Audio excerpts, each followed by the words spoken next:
ಉದ್ಘಾಟನೆಯ ಬಹುನಿರೀಕ್ಷಿತ ಚಿತ್ರ ವಿಶ್ವಾದ್ಯಂತ 6 ಭಾಷೆಗಳಲ್ಲಿ 12,000ಕ್ಕೂ ಹೆಚ್ಚು ಸ್ಕ್ರೀನ್ನಲ್ಲಿ ಟಾಕ್ಸಿಕ್ ಬಿಡುಗಡೆಯಾಗಿದೆ. ಅದ್ಭುತವಾಗಿ ಯಶಸ್ಸಿದೆಯಂತೆ. ಅದರಲ್ಲಿ ನಮ್ಮ ತಿಥಿ ಕಾರ್ಡ್ ನಾವೇ ಓದ್ದಂಗಿದೆ. ಕಟೌಟ್ಗೆ ಹಾಲಿನ ಅಭಿಷೇಕ ಎಲ್ಲ ಮಾಡಿ ಪಟಾಕಿ ಸಿಡಿಸಿ ಎಲ್ಲ ಸಂತೋಷ ಪಟ್ಟಿದ್ದಾರೆ. ಮೊದಲನೇ ದಿನವೇ ಅದೆಷ್ಟು 100 ಕೋಟಿಗೂ ಹೆಚ್ಚು ಗಳಿಕೆ ಎಲ್ಲ ಮಾಡಿದೆ. ಫುಲ್ ಮಾರ್ಕ್ಸ್ ಅಭಿಮಾನಿಗಳೆಲ್ಲ ಕೊಟ್ಟಿದ್ದಾರಂತೆ. ಚೆನ್ನಾಗಿದೆ ಅಂತ ಹೇಳಿದ್ದಾರೆ. ಯಾವ ಮಹಾನುಭಾವ ಹೇಳಿದ್ನು ಇಂಥ ಮೂವಿ ಮಾಡ್ತಾರ ಅವರು. ಬರೀ ಸೆಕ್ಸ್ ಇದೆ ಅಲ್ರಿ ಮೂವಿಯಲ್ಲಿ, ಬರೀ ಕುಡ್ತಾ. ಇದು ಯಾರು ಹೆಣ್ಮಕ್ಳು ನೋಡಕ್ ಹೋಗೋ ಮೂವಿನೇ ಅಲ್ಲ ಇದು. ಫುಲ್ ಅಟ್ರಪ್ಲಾಪ್ ಮೂವಿ ಇದೆ. 4 ವರ್ಷ ಸುಮ್ಮನೆ ವೇಸ್ಟ್ ಆಗಿ ತಗೊಂಡಿದ್ದಾನೆ ಯಶ್. ಅವ್ನು ಸ್ವಲ್ಪ ಹೇಳ್ಬೇಕು, ಸುಮ್ಮನೆ ಹಾಲಿವುಡ್ ಬಾಲಿವುಡ್ ಅಂತ ಹೋಗ್ಬಿಟ್ಟು ದಾರಿ ತಪ್ಪಿಸೋದಲ್ಲ ಹುಡುಗ. ಸಂತೋಷ. ಬಟ್ ನನಗೊಂದು ಡೌಟ್ ಇದೆ. ಹಿಂದಿ, ತಮಿಳು ಮತ್ತು ತೆಲುಗು ಇಂಡಸ್ಟ್ರಿನವರು ಕನ್ನಡದ ಒಬ್ಬ ನಟನ ಚಿತ್ರನ ಯಶಸ್ವಿಯಾಗಕ್ಕೆ ಅಷ್ಟು ಸುಲಭವಾಗಿ ಬಿಡಲ್ಲ. ದೊಡ್ಡ ಪಿತೂರಿಗಳೇ ಇರುತ್ತವೆ.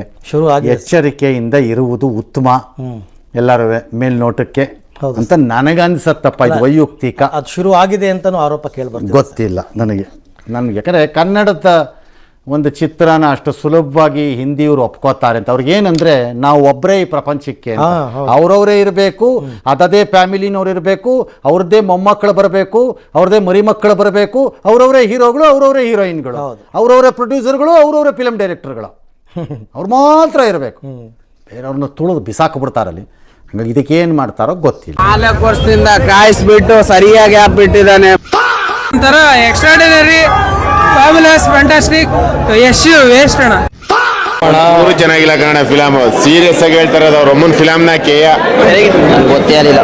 ನೋಡಕ್ಕಾಗ್ದೆ, ನಗಕ್ಕಾಗ್ದೆ, ಅಳಕ್ಕಾಗ್ದೆ, ಬಾಳಕ್ಕಾಗ್ದೆ, ಸಾಯಕ್ಕಾಗ್ದೆ, ಮರಿಯಕ್ಕಾಗ್ದೆ. ನನ್ ಬಾಳ್ಗಷ್ಟು ಬೆಂಕಿ ಹಾಕ. ಡ್ರಗ್ಸು, ಗರ್ಲ್ಸು, ಗಜ್ಗಾ ಗಜ್ಗಾ. ಇಷ್ಟು ಹೇಳಕ್ ಇಷ್ಟಪಡ್ತೀನಿ. ಓಕೆ ಫ್ರೆಂಡ್, ಬಾಯ್.